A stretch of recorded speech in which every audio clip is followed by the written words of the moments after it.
এবার আল্লাহ দেখলেন সৈয়দনা ইব্রাহিমের হৃদয়ের মধ্যে ইসমাইলের জন্য ভালোবাসা বেশি না কম?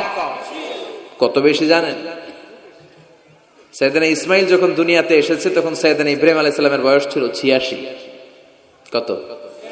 আপনাকে বাগেরহাটে 86 বছর বয়সে কারো বাচ্চা কাচ্চা হয়? হ্যাঁ, আছে এরকম পালোয়ান? আছে কেউ? নাই। সৈয়দনা ইসমাইল যখন এসেছে দুনিয়ায় তখন সৈয়দনা ইব্রাহিমের বয়স কত ছিল? 86।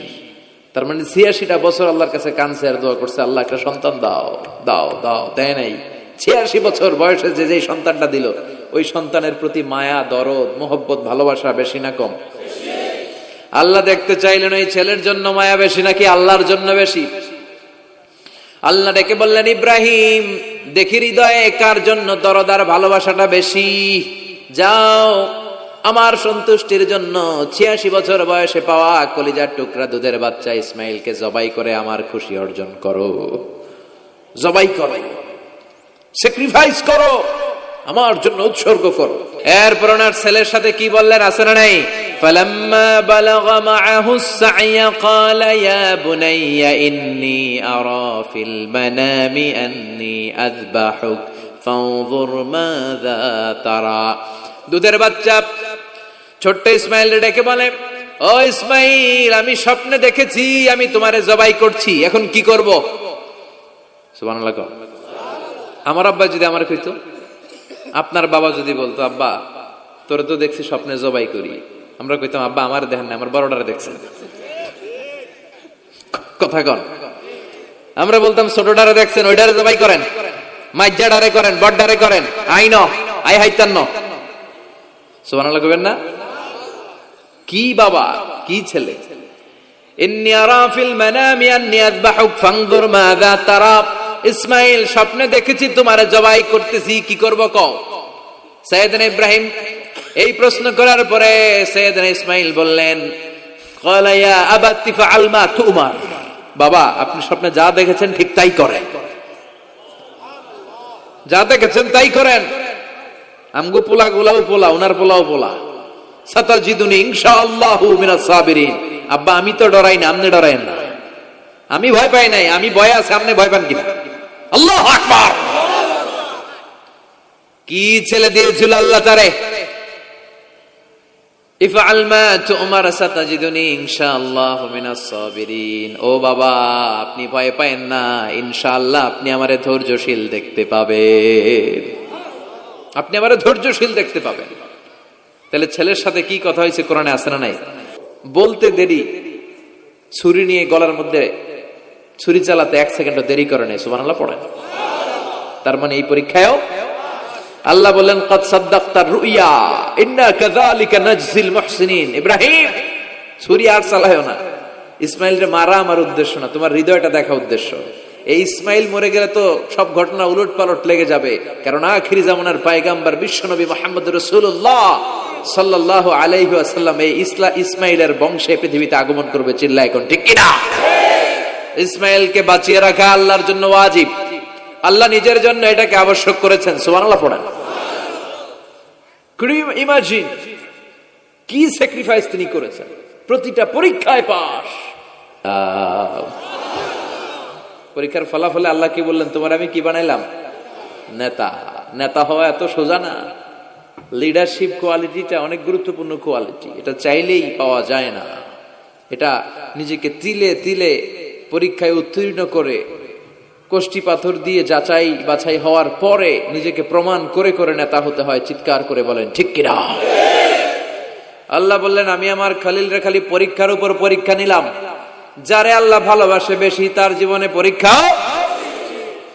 বিশ্ব নবীরে আল্লাহ বুঝাতে চাইলেন, ও আমার নবী, আপনার জীবনটা পরীক্ষাময়। এত পরীক্ষা দেখে বিচলিত হওয়ার কিছু নাই, টেনশনে পড়ার কিছু নাই, নিরাশ হওয়ার কিছু নাই। আপনার পিতা ইব্রাহিমকেও এরকম অনেকগুলো আমি পরীক্ষা নিয়েছি, আর প্রতিটা পরীক্ষায় আমার ইব্রাহিম খলিল সফলতার সাথে উত্তীর্ণ হয়েছে। আসাদুন নাসি বালাআন আল আম্বিয়া। এই পৃথিবীতে সবচেয়ে বেশি বালা, মুসিবত আর পরীক্ষা আসে নবীদের। কাদের? সুম্মাল আমসাল ফাল আমসাল। এরপরে সিদ্দিকিনদের, শুহাদাদের, সালেহিনদের। ইবতালা আর রাজুলু হাসাবা দীনি। ব্যক্তির দিনদারি যত বেশি তার উপর আল্লাহর পরীক্ষাও। এজন্য মুমিন পরীক্ষাতে ভয় পায় না, মুমিন কখনো বিচলিত হয় না, মুমিন ভরসা রাখে একজনের উপর। চিল্লায় বলেন তিনি কে? আল্লাহ বললেন পরীক্ষার পর পাহাড় সম পরীক্ষা দিয়ে আমি আমার খলিল ইব্রাহিমকে যাচাই করেছি। একটা পরীক্ষায় ইব্রাহিম ফেল করে নাই, প্রতিটা পরীক্ষায় পাস।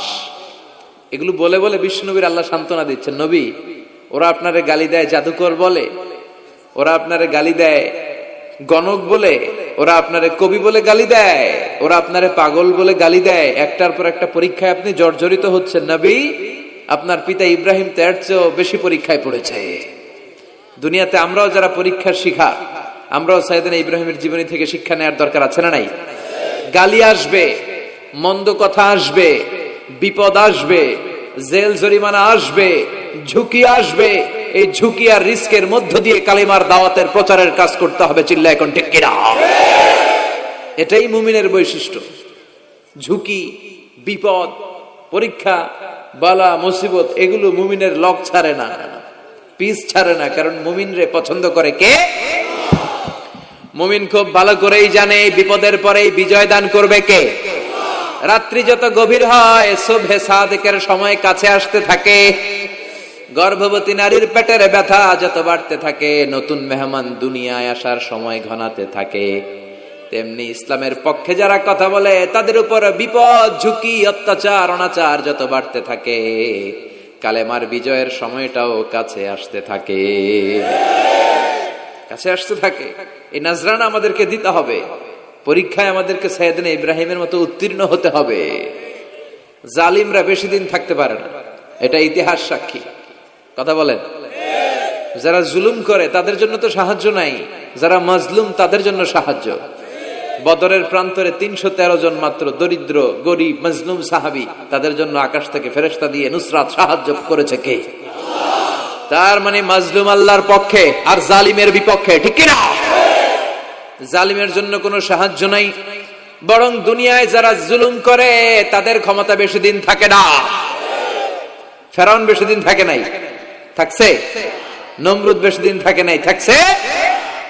থাকতে পারে না। যারা দুনিয়াতে রক্ত ঝরায় এরা থাকতে পারে না, বরং যাদের রক্ত ঝরে তাদেরকে আল্লাহ বিজয় দিয়ে দেয়। আর যারা রক্ত ঝরায় এদের শেষ রক্ষাও হয় না, এরা জান নিয়ে পালাবার সুযোগ পায় না। কথা বলেন? এজন্য পরীক্ষা আসলে মুমিন ভয় পাবে? মুমিনের হৃদয়ে ভয় আছে কার? চিল্লায় বলেন। আল্লাহর ভয় নিয়ে থাকতে হবে। সাইয়েদনা ইব্রাহিমকে একটার পর একটা পরীক্ষায় আল্লাহ ফেলেছেন, একটার পর একটা পরীক্ষায় আল্লাহ ফেলেছেন, কিন্তু এই পরীক্ষায় তিনি গোল্ডেন এ প্লাস। সুবহানাল্লাহ পড়েন।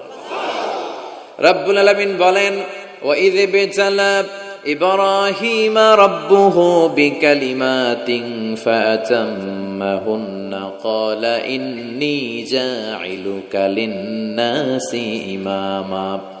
ও খলিল, একটার পর একটা পরীক্ষা আমি তোমার জীবনে নিয়েছি। বিশ্বনবীরে বললেন আমার ইব্রাহিমের উপর একটার পর একটা পরীক্ষা আমি নিয়েছি, ইব্রাহিম প্রতিটা পরীক্ষায় পাস। আর খুশি হয়ে আমি বললাম, ইব্রাহিম আমি তোমার নেতা বানায় দিলাম। আল্লাহ put Sayyidina Ibrahim in some tests and trials, and Sayyidina Ibrahim successfully overcome all the tests. Allah said, Ibrahim, I'm gonna make you the leader. Ibrahim আমি তোর লিডার বানাই দেব, এই ফলাফল স্বরূপ তোমার আমি গোটা বিশ্বের নেতা বানাই দিব। I'm gonna make you the leader. এজন্য সাইয়েদনা ইব্রাহিমকে নেতা বানাই দিলেন কে? একটার পর একটা পরীক্ষা তিনি দিয়েছেন। একটাও সাধারণ পরীক্ষা ছিল না, সব ভয়ঙ্কর পরীক্ষা। পরীক্ষাগুলো ছিল অগ্নি পরীক্ষা। পরীক্ষা নাম্বার 1 ইলকাউহু ফিন্নার, আগুনের পরীক্ষা। নমরুদ বলে, ইব্রাহিম ঈমান ত্যাগ করো, না হলে আগুনে ফেলবো। কোথায় ফেলবো? সাইয়েদনা ইব্রাহিম বলে, আমার জীবন যাবে কিন্তু ঈমান যাবে। ঈমানের পথে অবিচল থেকে আমার মরণ যেন হয়। তোমারই কাছে মিনতি আমার, তোমারই কাছে মিনতি আমার, মহামহিম দয়াময়। ঈমানের পথে অবিচল থেকে আমার মরণ যেন হয়। পড়ে না আমিন। নমরুদ বলে ইব্রাহিম ঈমান ছাড়ো, তা না হলে আগুনে ফেলবো। ইব্রাহিম বলে জীবন যাবে কিন্তু ঈমান যাবে। তার মানে পরীক্ষায় পাস, আগুনে ফেলে দেয়া হলো, ঈমান হারা করতে পারে নাই নমরুদ। তার মানে আগুনের পরীক্ষা নাকি ফেল না পাস? পরীক্ষা নাম্বার 1। পরীক্ষা নাম্বার 2 আল্লাহ বললেন ইব্রাহিম কলিজার টুকরা সন্তান ইসমাইলকে আর প্রিয়তমা স্ত্রী হাজারকে মক্কার ধুধু প্রান্তরে রেখে আসো, যেখানে কোনো মানুষ নাই, কোনো পাখি নাই, কোনো প্রাণী নাই, কোনো খাওয়ার পানিও নাই, কেউ নাই, জনমানব শূন্য এলাকার মধ্যে ফ্যামিলির সবাইকে রেখে আসো, ইসমাইলরেও রেখে আসো, হাজারকেও রেখে আসো। কোনো টু শব্দ করলেন না।